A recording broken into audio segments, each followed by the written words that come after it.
Oh my god! Just when you think that the Promised Neverland cannot get any better, it continues to get better. Hi guys, what's up? We're going to talk about episode 7 of The Promised Neverland, and woo! It is so good! Okay, so we left off last episode with Emma, Norman, Don, and Gilda talking outside, taking a stroll, and they're getting ready just to kind of chit-chat about their plans. And Sister Crone approaches them and hears everything. Everything's out in the open, and they got real scared for a moment. And they should still be very scared. So a few things that we learned about Sister Crone. One, she was once like them, a child in a farm. She showed them that she has a code on her.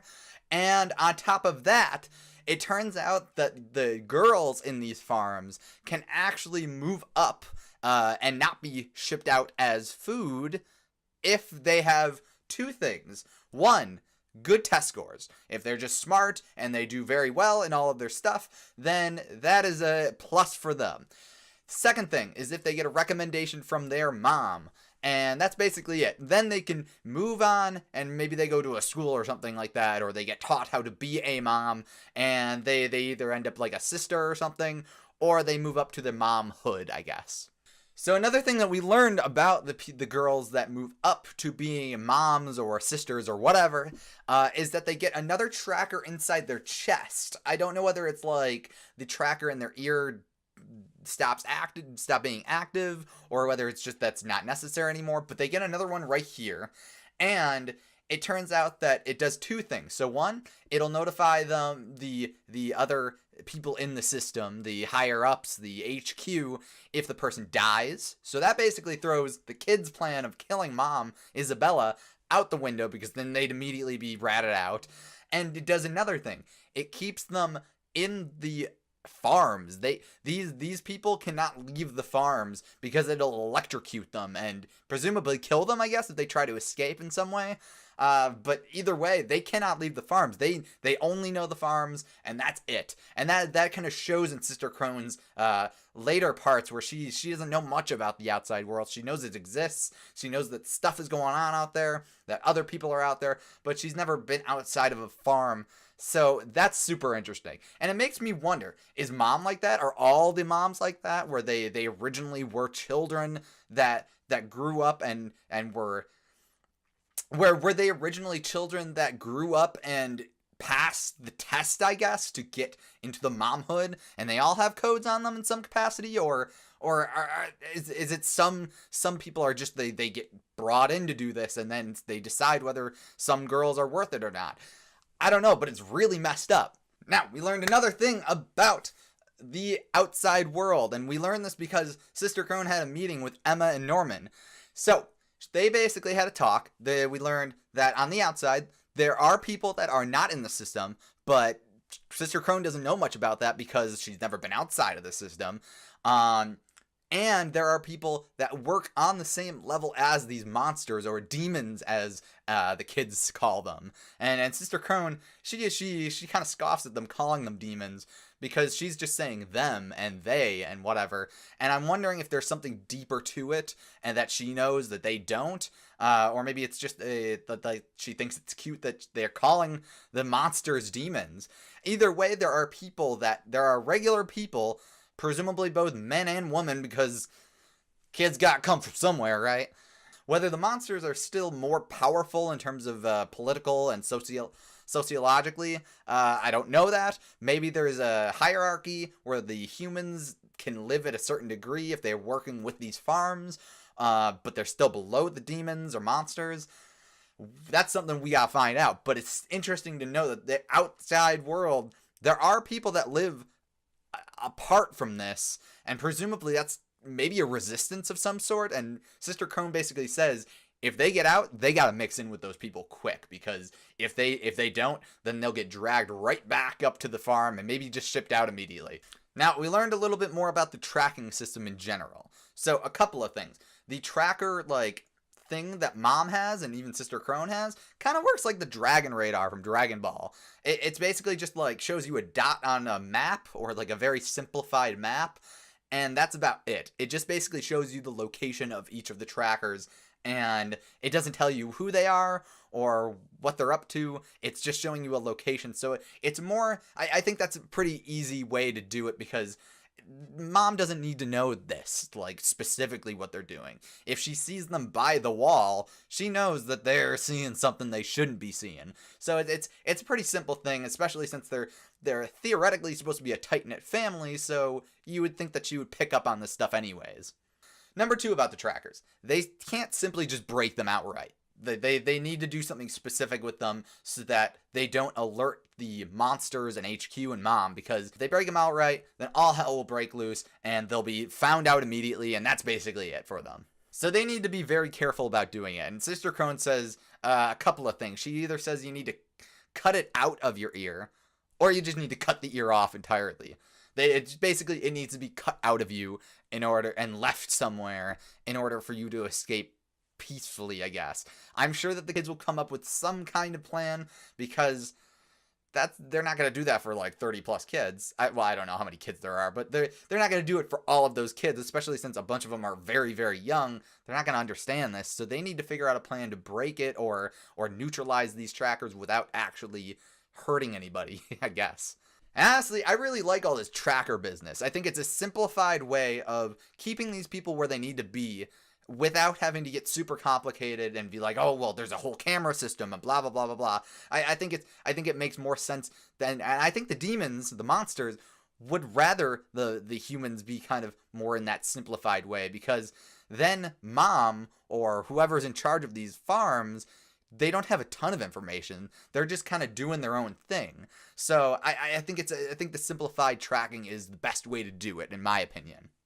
Now, Ray had another meeting with Mom, or Isabella, and it turns out that his reward, at the very least this time, was a Polaroid camera of sorts, an older one, and he had never seen this before, presumably because they've never been off the farm, and the farm seems pretty sheltered in general. So he takes a picture of Mom, and it prints out, and he's like, oh, that's cool, or whatever, and he takes the camera. And I get the feeling that the camera itself is going to have some great importance to it, but it also has some importance as far as their escape as well. So it turns out that parts of the camera will actually help Ray break or neutralize the trackers. So that's an interesting thing, that he's been basically getting Mom to give them pieces to their puzzle to escaping. And I wonder if she even realizes this. Like, I wonder if she would even consider giving him tools that, like a camera's a camera. How can you use that for escape? But Ray's a pretty smart kid, so I'm wondering if there's some kind of maybe it's the film or whatever that's inside the camera, the ink that like he can use to like, I don't know. They had like baking soda or baking powder. Now they got this camera, and they had a soap, I think, or something.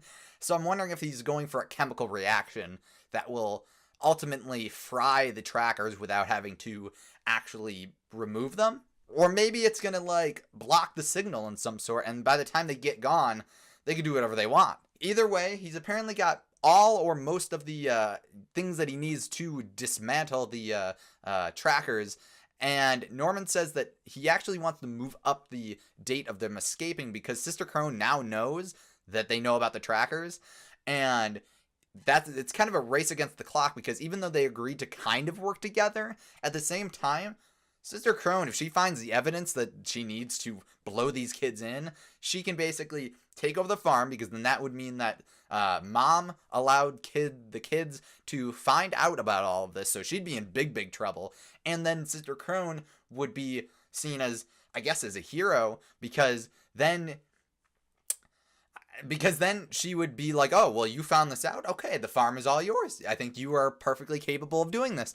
And then she could just ship them all out whenever she wants without having to give them anything. So it's really a race against the clock. And now that Sister Crone knows that they know about everything, or about a bunch of this stuff, they really need to get their butts in gear. Before I move away from the camera business, I just want to talk about a funny moment. Ray takes a picture of Emma and Norman, and he he takes it out and he shows it to them, and it's just basically them looking like, oh god, like they have this dumb face, and I got a good laugh out of that. This show makes me smile because it's so weird and cynical and creepy and weird, and I said weird twice because it's weird. But that time it legitimately made me smile because it was kind of funny. Oh, one more thing before I move on to my next two things. So the kids actually have somewhat of a plan going forward. They're going to distract Mom, and then they're going to do some reconnaissance. Emma and Norman, I believe, are going to go and at the very least climb up the wall and see what's over on the other side. So they have a little bit of plan. They didn't touch too much on that. I think that'll come up in the next episode or two.